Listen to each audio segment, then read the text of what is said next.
Hey guys, Drifter here. Today I've got some fresh Black Ops 4 gameplay for you, straight from the E3 show floor, and unfortunately, instead of making a nice, uplifting video about how the medic is low-key underrated and about how I use the medic to boost Doug Censor Martin to getting an AC-130, which does happen in this video, unfortunately I have to talk about the Black Ops Pass, which I don't think is good for gamers, nor is it good for Black Ops 4, or even Activision as a whole. I think it's going to cause significant amount of harm, not just to Black Ops 4, but to the entire Call of Duty franchise. And we're going to take a look at it from a gamer perspective and from an Activision business perspective so that I can try to kind of explain to you guys what they wanted to do with this. And we're also going to make some recommended changes, and hopefully this video affects some change with the Black Ops Pass or with the distribution method for the game or something positive with it. So if you listen and at any point you agree with me, I would encourage you to leave a comment with your thoughts, or just share it on social media. And the launch of the Black Ops Pass was more than a little confusing. As a matter of fact, it was so confusing that I initially tweeted out, man, it feels great to get free maps, because I was at E3 and my internet was limited, and I saw it and I was like, oh man, I'm so glad Call of Duty's getting with the times and they're giving away content for free. Unfortunately, that wasn't the case. I did get a chance to talk with some Activision representatives while I was at E3, and they cleared me to release some unique information about the pass, which I'll be doing very, very shortly, and give their perspective as well. So let me try to break down exactly what's going on with the Black Ops Pass before we complain about it.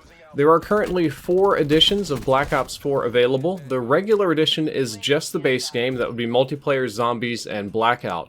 Then after that, there's a digital deluxe edition, which is the game, the Black Ops Pass. It also comes with access to the beta and a fixed number of COD points, 2,400 if I'm not mistaken.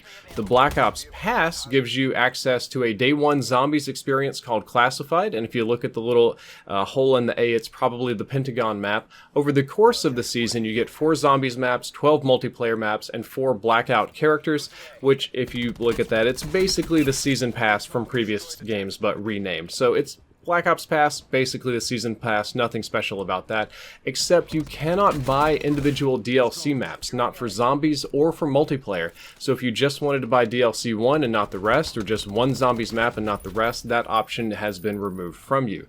After this edition, there is the Digital Deluxe Edition, which is the same, the map, the pass, the beta, the COD points, but it offers you more COD points, so I guess the Digital Deluxe Enhanced Edition is just the same thing but more COD points.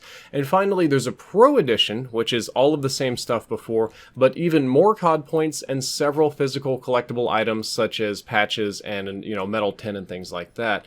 And I did note that when I was scrolling through all of these, there was this little text in the bottom that says not final and doesn't necessarily include all multiplayer content, which is a little bit weird, but I guess it's just a disclaimer. But that's not all. There's also a pre-order bonus section we need to talk about.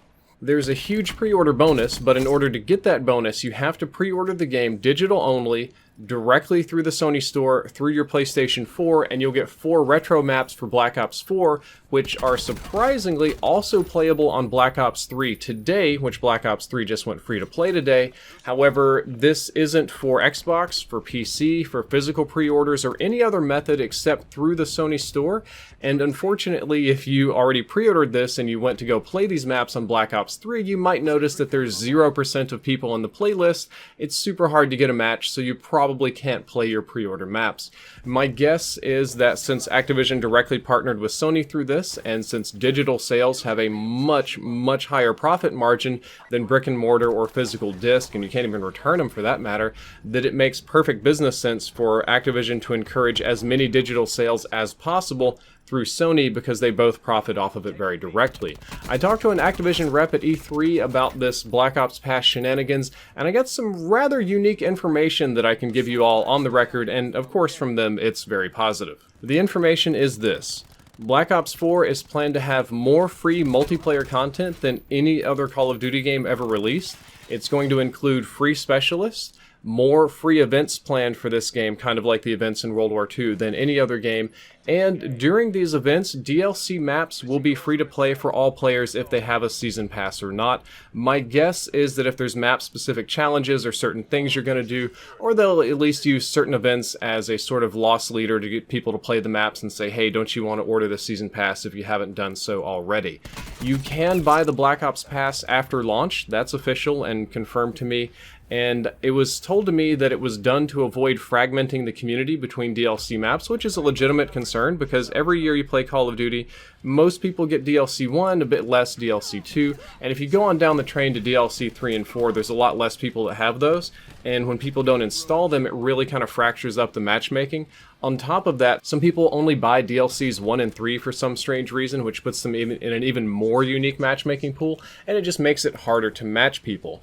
So the Activision perspective on this sounds good overall, but I don't believe it fixes the main problem, and I don't really believe that it was done to avoid fragmenting the player base. The main problem with the Black Ops Pass, and why this is bad for the game, is just that gamers don't want season passes anymore. That's an old business model, it's expired, there's so many games just giving away what would be a season pass for free that they don't want to pay for it. Gamers have also finally gotten tired of loot boxes. I mean, if you look at EA shenanigans with Battlefront 2, that started legislation in some countries, including China, Belgium, and almost in the US, but we kind of avoided it there. And gamers especially don't want loot boxes and season passes and pre-order bonuses and every monetization method possible all bundled into the same game. And the end result is the Call of Duty community will definitely just go play some other game that costs far less to participate in. Call of Duty is a mature franchise. Call of Duty has been a big gaming franchise since 2008, I think, maybe since 2007. It's a decade-old gaming franchise that's held the #1 shooter spot in the world for a very long time. And you'll say, oh, but these other PC games, no, the console player base was always enormous and they dwarf that. And recently, like, PC games have come back, but Call of Duty was still dominant #1 on console and just very high-ranked shooter just around the world. However, it hit peak growth several years ago and has been on a slow decline since then. Like, Call of Duty isn't really bringing a lot of new players in, it's primarily just servicing an older fan base, and in the business world, this is known as a cash cow product. You can't expect it to grow a whole lot more, it's kind of hit maximum market penetration, and it's probably not worth the return on investment to put a lot of dollars into advertisement. Like, you could pump a bunch of money into it and grow Call of Duty, but you couldn't grow it as fast or as much for your dollar as you could other games. So the smart business decision for a franchise like this is to support the cow and milk the money out of it over time. And I say that not as a criticism to Activision, but that's literally the only sane decision to do with a mature cash cow franchise. Examples of this in the gaming industry would include World of Warcraft, that peaked ages ago, but they've been maintaining and supporting the game. The player base has stayed and they've consistently spent money. You can look at the Street Fighter genre. Street Fighter as a fighting game, as a genre, isn't really growing, but it's got a very big fan base that's always there to spend and support. CSGO is the same kind of thing. CSGO hit kind of an explosion a little while back, but it's not growing anymore now. When you look at movies, you can look at Fast and the Furious. They're going to make Fast and the Furious 8, 9, 10, 11, however long people are going to continue to watch them. They're not really going to innovate. They're not going to overmarket. They're not going to try to do something radical. They're just going to make Fast and the Furious movies until people get tired of them. Or perhaps the Saw franchise. We're on Saw 7 or 8 now. The studio behind Saw understands the business model and their return on investment, and they are going to make a Saw movie at a certain fixed amount of money, and it's going to make something at the box office come back, and they're going to do it every year until the end of time. If you look at how Call of Duty's been monetized, that's exactly what Activision has been doing with it. The focus has not been on mass marketing, reaching outside sources. It's marketing in community primarily and supporting it over a long time. And they've been monetizing Call of Duty through season passes, through additional DLC, through microtransactions, through supply boxes, and all those sort of things. And it's worked really well for them for a long time because gamers weren't very price sensitive about it. This started 3, maybe 4 years ago. Every game had microtransactions, every game had loot boxes and passes, and gamers just kind of paid and they didn't worry about it. They just dealt with it for a long, long time, and there was no pushback in very many franchises, even this one, until recently.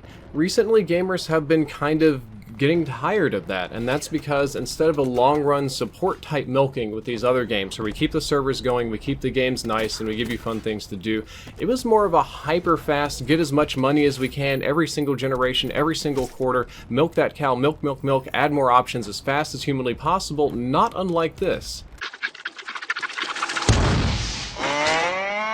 So it's silly and it's stupid and it's Family Guy, but it's almost the perfect analogy of Activision trying to get as much money out of COD as fast as humanly possible, and the end result of when you milk the cow too fast, it catches on fire and runs off, just like the entire Call of Duty community is on fire and angry right now, and they will eventually run off and play another game. When that happens, if they abandon Black Ops 4, the player count's going to be very, very small, so Activision won't make nearly as much money on the microtransactions, and for the first time in ages, COD gamers will go play other games, which they've been doing primarily with Fortnite. And Modern Warfare 4, when that comes out, will come out to a much less hype and much smaller player base. MW4 won't be playing second fiddle next year to Fortnite, but more likely third, fourth, or fifth fiddle next to several other big games that just have better monetization practices. So you might be asking, well, why the change now? Why do gamers care about paying so much when they've been paying over and over and over for years and years and years for these games?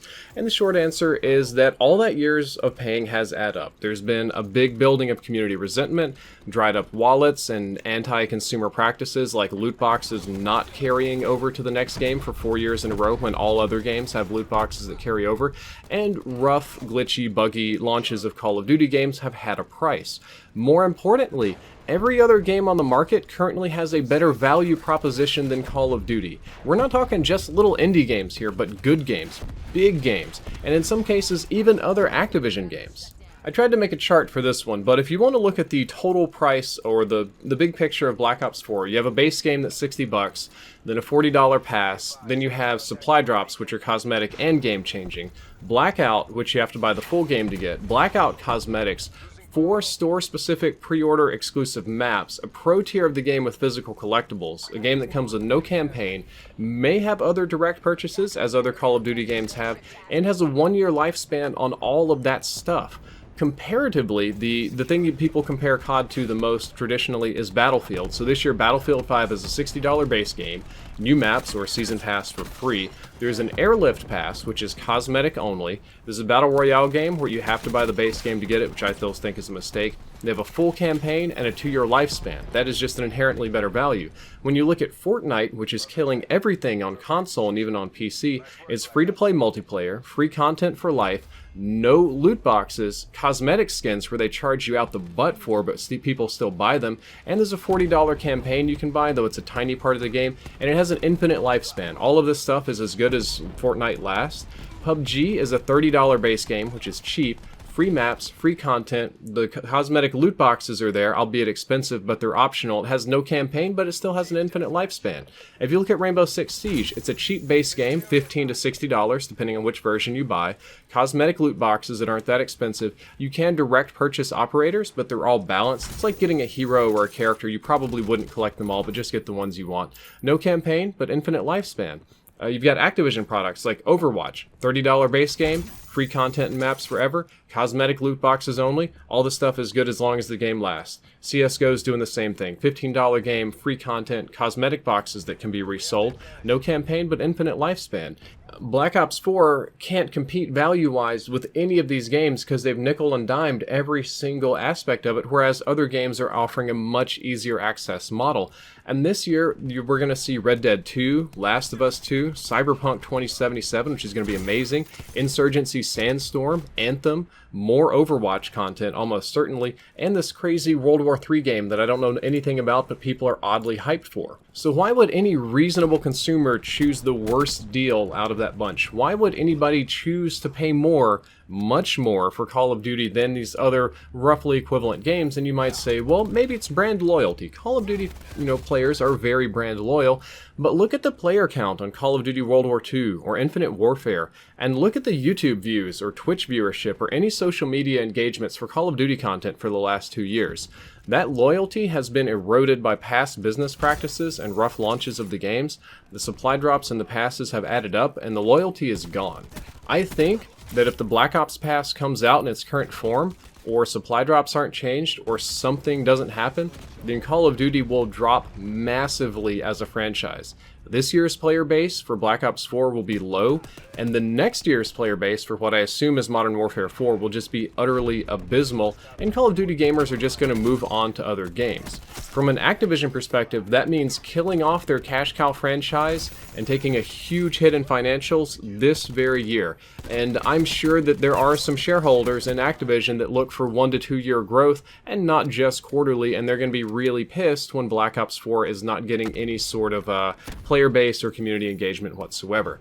So I've spent all my time complaining about this, and if you haven't noticed, I've used very businessy language for the most part because I'm praying that somebody who makes decisions in Activision somewhere watches this video. Because of that, I wanted to offer constructive criticism and offer ways that I think can fix or greatly improve the Black Ops Pass and help Call of Duty continue to grow and become a modern game. Option number 1 is that the Black Ops Pass is still the $40 paid pass, same price, still gives you maps and stuff, etc. But it also gives the Black Ops Pass holders all of the new guns that come out for free, if they have the pass, all of the new specialists, and some decent fair amount of cosmetics or exclusive cosmetics for free as well. This would continue throughout the lifespan of Black Ops 4, and I think it would definitely bring players back week after week, month after month, however, whatever the content plan is for the game, to try all of the stuff that they get for free, and not just the maps that only a tiny portion of people can play for, but also the guns and the cosmetics and all the other neat stuff that's coming with it. And Activision can still low-key do some other cosmetic loot boxes on the side, and it would still probably work fine. This was the most popular with my fans in the small Twitter poll that I ran, but there was another option that also seems very reasonable. Option number 2 is to completely back out of the Black Ops Pass, to just completely scrap it altogether and say no season pass, all maps, all modes, all specialists, all events, and all that kind of stuff is free to players. Just any player that buys the base game, you just get all the stuff throughout the lifespan of the game.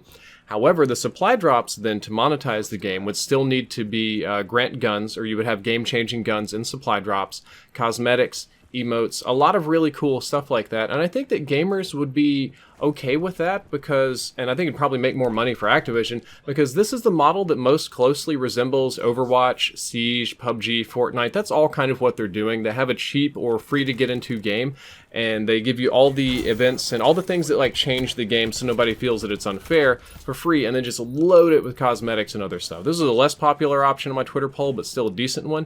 And I think that if Activision chose either of these options, it would result in much higher community engagement, much higher player counts, and probably much more money for them in the long and short runs. I do have some other suggestions. I think that the Blackout mode, which is Black Ops 4 Battle Royale, should be free to play. Or if it's not free to play, at least like $15 and probably separate from Black Ops 4. If you look at the business models behind all of the other big Battle Royale games, they're all free to play or very cheap to buy into. And their goal is to build a gigantic player base and kind of just get all the money from the whales that are going to buy all the cosmetics. And if you ran Blackout like this, Call of Duty Blackout, a free to play Call of Duty game, it would have a stupidly huge player base, so that would be good for you on any sort of software engagement, player base, marketing kind of level. You could load it with tons of cosmetic stuff as long as it doesn't change gameplay, and I bet you people would buy it in droves. And if the mode is good, then it would bring in non-traditional Call of Duty players, people that haven't played in ages, people from other genres and stuff, back to try Blackout for free, and they may end up buying the base game, which is kind of how Fortnite runs their model. And I think that Battlefield 5 is going to make a big mistake this year if they lock their Battle Royale mode into the main game and don't make it free to play. I think they definitely are going to screw that up. Pre-order maps need to be free for everyone, or free after a certain time window. And I get that if you're at Activision somewhere, this maybe just can't happen because of the partnership with Sony, and making Sony mad is not a good thing. But right now, gamers who pre-order Black Ops 4 get maps that they literally cannot play. Maybe they can go boot it up in a private match and walk around and explore the map and look at the art, but they can't actually play on it. They can't do the thing that they wanted to do, the reason they pre-order, and they got screwed over. So this pre-order bonus has zero value to gamers, and I don't think that gamers are going to want to pre-order through the Sony store or do those nice digital transactions that have much higher returns on investment, profit margins more accurately. So yeah, that's my whole video about the Black Ops Pass. I think that it definitely needs to be improved, or it's going to hurt Call of Duty a lot, not just for Black Ops 4, but for several iterations to come. And I think that there are some very straightforward and simple things that can be done to fix the Black Ops Pass and save Call of Duty. Guys, that is all for this video. I hope that you enjoyed it. I hope that you learned something useful. If you did, don't forget to like, favorite, and subscribe. Drifter out.